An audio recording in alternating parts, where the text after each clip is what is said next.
ஞானம் தரும், புத்தி தரும், அறிவு தரும், பூரண ரட்சிப்பை தரும். எது தெரியுமா?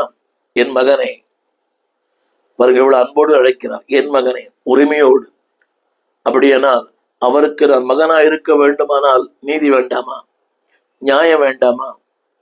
பாருங்கள், என் தகப்பன் என்னை மகன் என்று அழைக்க வேண்டுமானால் அவருக்கு பிரியமாய், ஏற்புடையவராய், அவர் சித்தம் செய்கிறவராய், அவர் நோக்கத்தை நிறைவேற்றுகிறவராய், அவருக்கு பிரியமாய்.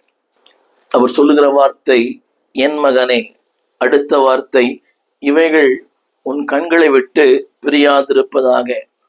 அவர் சொல்லுகிற வார்த்தை, அந்த தேவனுக்கு அந்த நீதியும் நியாயமும் என்னத்தை தரும் என்றால், நீதிமொழிகள் 3:21, மெய்ஞானத்தையும் நல் ஆலோசனையை தரும்.